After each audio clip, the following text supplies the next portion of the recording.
V-Guard presents कौन जीत रहा है, को पावर्ड बाय सेंसोडाइन एंड विमल। बोलो जुबां Kesari. Bhim army chief Azad Samaj party के राष्ट्रीय अध्यक्ष चंद्रशेखर आजाद ने नगीना सीट जीत ली है और आज घर पर वो मौजूद हैं, जहां कार्यकर्ता लगातार उनसे मिलने के लिए आ रहे हैं। बधाइयों का तांता लगा हुआ है। चंद्रशेखर जी सांसद बन गए आप तो बधाइयों। नगीना के हर एक उस शख्स को जिसने प्रत्यक्ष अप्रत्यक्ष रूप से वोट के रूप में, आशीर्वाद के रूप में जिन्होंने मेरी मदद करी, उन सब का धन्यवाद। और देश भर से जो हमारे साथी, मेरे चाहने वाले, जिन्होंने तन से, मन से, धन से या व्यक्तिगत वहाँ आकर पब्लिक के बीच में जाके जनमत संग्रह करने के लिए जो संघर्ष किया, मैं उन सब का धन्यवाद करता हूँ। और मैं सबसे ज़्यादा धन्यवाद करता हूँ डॉक्टर बाबा साहब अम्बेडकर का। अगर भारत में संविधान नहीं होता और संविधान में अवसर नहीं होते तो आज एक प्राइमरी स्कूल के मास्टर का बेटा वो सांसद नहीं बन पाता। अकेले आपने बिना किसी गठबंधन के चुनाव लड़ा, तमाम दल वहाँ पर थे, लगातार हेलीकॉप्टर उतर रहे थे यार, और आप अकेले थे चुनाव लड़ने में, फिर भी इतने भारी मतों से आप जीता। आदमी पैदा अकेला होता है और जाता भी अकेला है। और ऐसा नहीं मैं अकेला था, बहुत बड़ा एक काफिला मेरे साथ था। हमारी भीम आर्मी आज़ाद समाज पार्टी के नेता, कार्यकर्ता, इतनी करोड़ों माओ बहनों का आशीर्वाद और एक गजब का उत्साह भीम आर्मी आज़ाद समाज पार्टी के लोगों में था, जिनको जो संकल्पित थे कि उनको ये साबित करना है कि वो किससे कमज़ोर नहीं है। मैंने 2022 के समय से कहा विकास भाई कि 2022 में मुझसे समाज ने कहा कि चंद्रशेखर इस बार हम बहन जी को वो मुख्यमंत्री बनाना चाहते हैं उत्तर प्रदेश की, इस बार आपका साथ देंगे, लेकिन 22 के बाद हम आपके साथ खड़े रहेंगे। फिर खतौली हुआ तो खतौली में उन्होंने साबित किया कि वो मेरी आवाज़ पे खड़े। उन्होंने उपचुनाव हुए घोसी में, तब उन्होंने जो है साबित किया कि वो मेरे साथ खड़े हैं।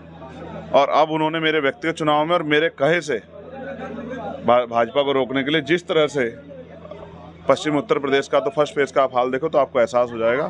और कितने नेताओं ने आगे रैली की, ये भी आपसे छिपा नहीं कि एक दिन आए होंगे नेता, लेकिन ये सब हमारा ही संघर्ष है भीम आर्मी आज़ाद समाज पार्टी का। सबसे ज़्यादा धन्यवाद दूंगा अपने समाज का, जिस समाज में पैदा हुआ उन्होंने मेरी एक आवाज़ पे 20 सीटें उत्तर प्रदेश में ऐसी हैं जिस पे उन्होंने भाजपा को रोकने मेरी मदद की, मेरे एक इशारे पे।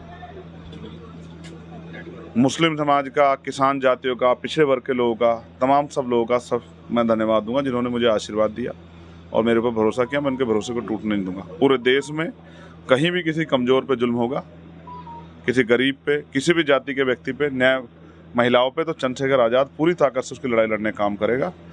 मैं देशवासियों को कहना चाहता हूँ, संसद एक बहुत बड़ा पटल है, उस पटल से आपको हमेशा चंद्रशेखर आज़ाद संघर्ष करता दिखाई देगा और वो संघर्ष जारी रहेगा। बसपा को नुकसान हुआ है, भाजपा को तो हुआ है। बसपा को लेकर आपकी क्या टिप्पणी रहेगी? कैसा नुकसान हुआ है? वो लड़ी कहाँ रहे हैं? वो उस तरह से लड़ी नहीं चुनाव जिस तरह जीते जाते हैं। मैंने नगीना से जो गठजोड़ बना, अगर इस गठजोड़ को भरोसा करके उत्तर प्रदेश मेरे साथ खड़ा होके इस गठजोड़ को बना ले तो उत्तर प्रदेश को भी जो है 27 में जो है भाजपा मुक्त करने से कोई बचा नहीं पाएगा।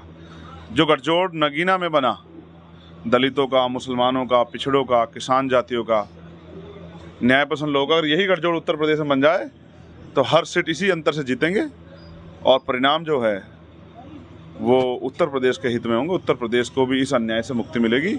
मेरा ये संदेश भी है बहुजन समाज के उन तमाम लोगों को जो घर में बैठे सोच रहे हैं कि हम आगे नहीं बढ़ सकते।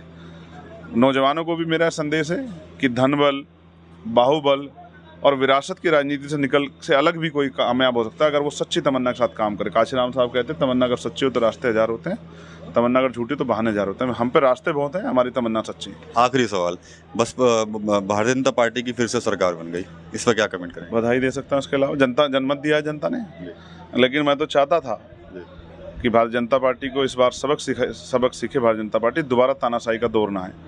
लेकिन ठीक है, मैं जो कुछ कर सकता था भाजपा को रोकने के लिए मेरे इस कहे से हमारी पार्टी संगठन ने किया भी, देश भर में किया। लेकिन अब जो परिणाम अच्छे नहीं आ पाए उसके उन लोगों को सोचना चाहिए जिन लोगों ने अपने निजी स्वार्थ में कहीं ना कहीं एक बड़ी ताकतों को इकट्ठा होने से रोका।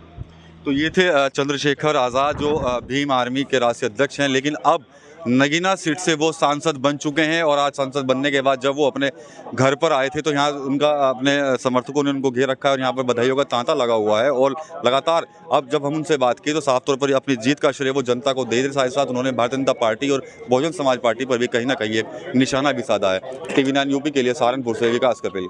वी गार्ड प्रेजेंट्स कौन जीत रहा है, को पावर्ड बाय सेंसोडाइन एंड विमल। बोलो जुबां केसरी।